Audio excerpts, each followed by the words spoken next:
En las últimas noticias. Número 3. Escuela Secundaria Paola, Kansas. ¿Qué harías para conseguir lo que quieres? ¿Hasta dónde llegarías? El adolescente Miguel Sullivan estaba desesperado por ser incluido y gustar en su nueva escuela secundaria en Paola, Kansas, hasta el punto de que haría absolutamente cualquier cosa para conseguir lo que quería, incluyendo el asesinato. O al menos, eso es lo que dice esta leyenda. Michael ingresó a la preparatoria con grandes sueños. Como muchos chicos típicos de los años 50, estaba ansioso por formar parte del equipo de fútbol, salir con la animadora y convertirse en el chico popular del campus. Pero Michael no era grande para nada. Apenas pesaba 52 kilogramos. Su pequeña estatura de 1.68 metros hizo que el entrenador de fútbol lo rechazara. Michael sufrió en silencio mientras las animadoras lo veían regresar al vestuario, casco en mano, completamente desconsolado. Pero cuando echó un último vistazo al Parque Wallace, el campo de fútbol, en el que tanto deseaba jugar, notó que la banda de música de la escuela estaba practicando en las líneas laterales. La banda también tendría su momento de protagonismo en los juegos de los viernes por la noche en todo el condado de Miami. Quizás pensó, podría unirse a la banda y al menos ser una pequeña parte de la acción. El problema era que Michael no tocaba ningún instrumento. Al menos aún no. Después de pedir prestada una vieja trompeta al profesor de música de la escuela, el chico se propuso enseñarse a sí mismo cómo tocar. Si acaso Miguel Sullivan no se rendía fácilmente. Pero cuando su familia le rogó que encontrara otro lugar para tocar su trompeta, Michael se encontró en medio del campo. Se quedó esperando en la escuela, hasta mucho después de que todos se habían ido a casa, para poder practicar sin molestar a nadie. Entonces, cuando el conserje nocturno le rogó que encontrara otro lugar para tocar, Michael no estaba seguro de qué hacer o a dónde ir. Hasta que encontró un conjunto de escaleras escondidas detrás de una cortina, detrás del escenario en el auditorio de la escuela. Estas estrechas escaleras serpenteantes conducían a una sala de almacenamiento en desuso, para instrumentos rotos, uniformes de banda pasados de moda, y viejos disfraces de obras de teatro donde iban a morir. Estaba abarrotado y polvoriento, y era perfecto para las explosiones desafinadas de la trompeta de Michael. Porque, con su ubicación remota, Miguel Sullivan podía practicar tan fuerte como quisiera, y vaya que practicaba. El otoño siguiente, como estudiante de segundo año, Michael sintió que estaba listo para probar en la banda de marcha. Pero el profesor de música le dijo que otro chico, que era mucho mejor con la trompeta, ya había ganado un lugar en la escuela de música, ya había ganado esa posición. Imperturbable, Michael rogó al profesor que al menos le permitiera unirse a la banda como suplente, y el profesor accedió. Vestido con su uniforme de banda durante el primer juego del viernes, Miguel Sullivan miró orgullosamente a la multitud en las gradas y sonrió. Había logrado lo que se propuso hacer.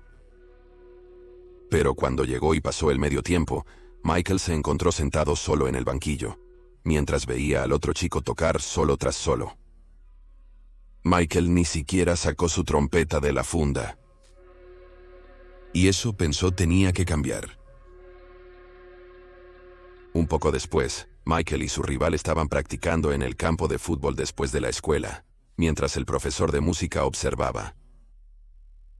Cuando el instrumento de alguien se rompió, el profesor pidió al rival de Michael que encontrara una pieza de repuesto en el viejo cuarto de almacenamiento sobre el escenario.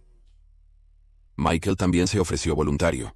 Conocía bastante bien esa habitación, y dijo que podía ayudarlo a encontrar la pieza.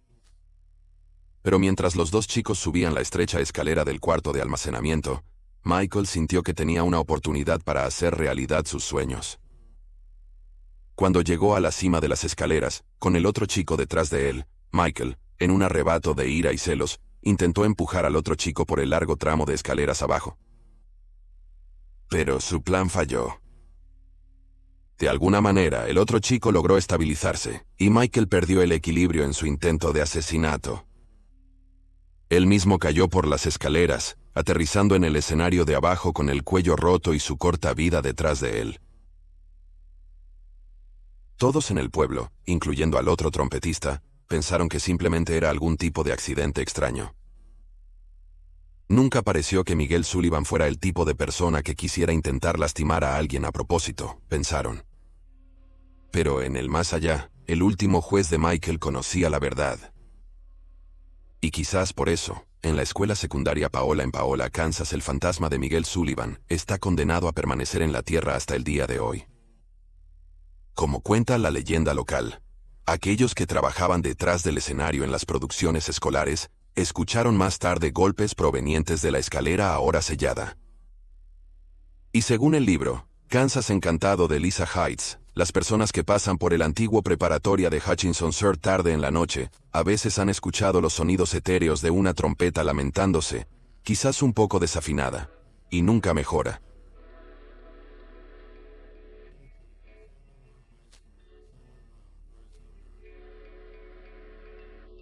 Había un aire de emoción para la clase de 1956. Durante los últimos 2 años, los estudiantes en el pueblo minero de San Manuel se habían graduado de la escuela secundaria, solo para asistir a la preparatoria que convertía los cuarteles del ejército, mientras se construía su nueva preparatoria. Pero eso cambió en enero de 1956, cuando la nueva preparatoria San Manuel abrió sus puertas. Los estudiantes y el personal se maravillaron de la enorme y entonces moderna instalación. Y los jóvenes de 16 años esperaban con ansias el otoño, cuando comenzarían su primer año completo en una verdadera preparatoria, antes de graduarse e ingresar al mundo real. Solo uno de esos estudiantes no viviría para ver la graduación. El viernes 12 de octubre de 1956, 2 estudiantes de 16 años, Jacobo y Santiago, se escabulleron a su coche, quizás para fumar lejos de las miradas indiscretas del superintendente de la escuela, que estaba merodeando afuera. No pasó mucho tiempo antes de que Santiago, que estaba en el asiento trasero, viera un rifle de caza calibre .22 tirado en el suelo. Lo recogió y lo apuntó por la ventana, utilizando la mira del rifle para espiar a un grupo de chicas cercanas. Jacobo, que estaba en el asiento del conductor y era el dueño del rifle, le rogó a su amigo que guardara el arma. Y pronto, comenzaron a luchar por el arma, que inevitablemente se disparó. Los chicos estaban conmocionados pero ilesos. Pero a 75 pies de distancia, Annie Flores, de 17 años, que había estado sentada en los escalones delanteros de la escuela, charlando con sus compañeras de porristas, se puso pálida. La sangre comenzó a filtrarse en su camisa blanca desde su estómago. Según la enfermera de la escuela, Patricia Unai, Annie murió a los pocos segundos de ser disparada. Aunque solo tenía 17 años en el momento de su muerte, Annie estaba comprometida con un chico llamado Albert Hernández. Habían planeado casarse poco después de la graduación. Incluso ya había elegido su vestido de novia, el mismo vestido con el que fue enterrada en el cementerio de la Santa Esperanza unos días después. Es por eso que, hoy, la escuela secundaria San Manuel está llena de innumerables historias de personas que captan vislumbres de una mujer de blanco que deambula por los pasillos.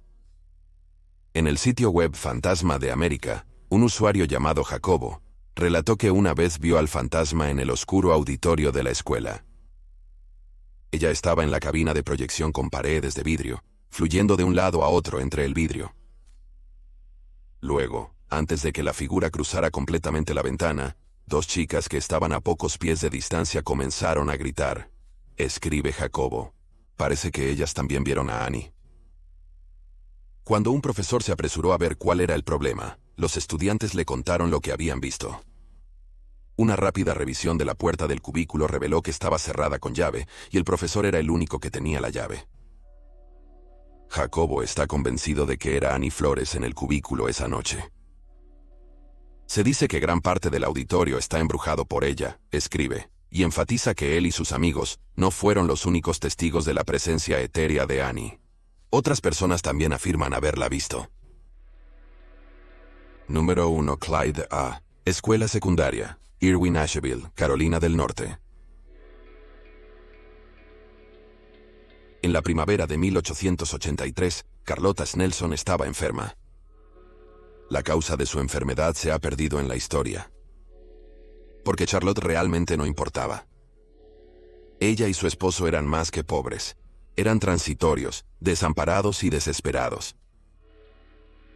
Así que cuando Charlotte, de 26 años, finalmente murió un soleado jueves por la mañana a principios de mayo, su esposo no tuvo más opción que entregar su cuerpo al Estado para su entierro en una fosa común. Era un campo de alfarero, 1.8 acres de tierra en el condado de Buncombe, diseñado como el lugar de descanso para los indigentes y anónimos de la zona. Pero el paisaje era tan hermoso, una ladera salpicada de árboles de mimosa, que la ciudad de Asheville no pudo evitar al menos darle un bonito nombre: el cementerio de la casa de campo. Con los años, más de 1000 personas fueron enterradas en simples cajas de pino junto a Charlotte en los terrenos ondulados de casa de campo. Pero ninguno de esos llamados mendigos, muchos de un asilo cercano, podría descansar en paz. Porque 90 años después, los trabajadores comenzaron a desenterrar los esqueletos de sus tumbas poco profundas. En 1973 el Clyde A., la escuela secundaria Clyde A. Irwin, estaba buscando expandir su campus. Querían construir un estadio de fútbol. Desafortunadamente, la única tierra disponible estaba justo al lado, encima del cementerio. Sin embargo, en ese momento, el cementerio Casa de Campo había caído en mal estado. Con muy pocas lápidas o marcadores, los muertos no podían permitírselos. La hectárea parecía más un pastizal para vacas que un cementerio. Aún así, la ciudad de Asheville quería hacer lo correcto: examinar los cuerpos en el suelo y replantarlos en otro campo cercano. Los concejales de la ciudad asignaron una cierta cantidad de dinero para hacer el trabajo, pero a medida que se desenterraban más cuerpos, mucho más de lo que habían anticipado, el dinero se agotó. Y los trabajadores se sorprendieron cuando descubrieron que no todos los restos eran esqueléticos. Estábamos excavando en el otro lado del campo, y dimos con uno que aún estaba intacto, le dijo un trabajador al periódico en 1973. Quiero decir, realmente me molestó. Finalmente, cuando las arcas del pueblo se quedaron sin fondos, el proyecto de reinhumación fue abandonado. Al menos 250 cuerpos permanecieron en los terrenos de Country Home. Pero eso no impidió que la escuela secundaria siguiera adelante con sus planes para el estadio. Hoy, esos cuerpos yacen a unos pocos pies debajo del puesto de concesión del estadio. Probablemente puedes ver hacia dónde va esto. Los informes de espíritus inquietos alrededor de la escuela comenzaron casi inmediatamente. Los custodios nocturnos en Irwin comenzaron a informar que escuchaban susurros lastimeros y olían lo que pensaban que era carne podrida. Atraparían vislumbres de personas en la escuela mucho después de que cerrara, solo para que desaparecieran cuando fueron a investigar. En 1988, el estudiante Chad Nesbitt se propuso filmar un video de recaudación de fondos para la escuela. Al principio dijo que era una broma, una forma de quizás capitalizar la historia embrujada de la escuela. Pero la broma terminó siendo para Nesbitt. Se suponía que era algo gracioso, le dijo al Asheville Citizen Times en 2016, y luego realmente lo experimentamos. Nesbitt relata la historia de que mientras grababa el video, instaló su cámara en la oficina del entrenador, que tiene vista a la concesionaria. Cuando apagó las luces, se sorprendió al ver una mancha blanca flotando en medio de la sala, antes de que comenzara a flotar de pared a pared. Nesbitt relata que escuchó un sonido de silbido o zumbido, antes de que la mancha blanca pareciera transformarse en la imagen de una cabeza flotante. Sé que suena loco, Nesbitt, pero no pudimos tener ninguna explicación para ello. Por supuesto, una explicación podría ser que los niños emprendedores intentaban engañar a los adultos y estudiantes de la escuela. También hay informes de que todos los relojes del aula se detuvieron a una cierta hora, y el descubrimiento de montones de tierra en áreas donde no se permitía a ningún estudiante. Pero otras historias parecen ir mucho más allá de la idea de una broma bien intencionada. En el libro de 2003 Escuelas Encantadas de A.S. Mott, un antiguo conserje de Irwin, relató su escalofriante experiencia. Mientras limpiaba un aula una noche, el conserje podía escuchar a alguien tosiendo en el pasillo. No solo tosiendo, sino tosiendo fuertemente, como si estuviera afectado por una terrible enfermedad respiratoria. El tipo de tos, dijo, que alguien con cáncer de pulmón podría tener. Mientras se dirigía a la puerta de la clase para verificar la tos, la puerta se cerró de golpe y se cerró con llave. Confundido, mientras intentaba abrir la puerta, el conserje escuchó a otra persona tosiendo detrás de él, y luego el sonido de una tercera persona tosiendo. Cuando se apagaron las luces, el conserje se puso frío. Sacando su encendedor, encendió una llama para revelar 3 rostros horrendos y podridos, espumando sangre por la boca. De repente, las luces se encendieron de nuevo. La puerta se desbloqueó y las caras desaparecieron. Abrí la puerta y corrí como un demonio celesita diciendo: hoy, el lugar donde descansan los residentes del cementerio de la casa de campo exhumada, también se ha vuelto descuidado y abandonado, esperando quizás que el avance del progreso traiga de nuevo las palas y perturbe su eterno descanso. Muchas gracias por ver este video. Esperamos que lo hayas encontrado interesante. Si lo encontraste interesante, asegúrate de suscribirte. Tendremos un nuevo video sobre lo paranormal cada semana. Si acabas de descubrir este canal, asegúrate de visitar nuestro otro canal, Criminally Listed. Tenemos más de 325 videos con historias de crímenes extraños, pero verdaderos. Puedes encontrarlo en youtube.com/criminallylisted. También tenemos un podcast sobre casos sin resolver que finalmente se resolvieron, llamado Criminally Listed Presents into the Killing. Puedes encontrarlo en Stitcher, Spotify, Amazon Music y en cualquier lugar donde encuentres excelentes podcasts. Pero eso es todo por hoy. Gracias de nuevo por mirar.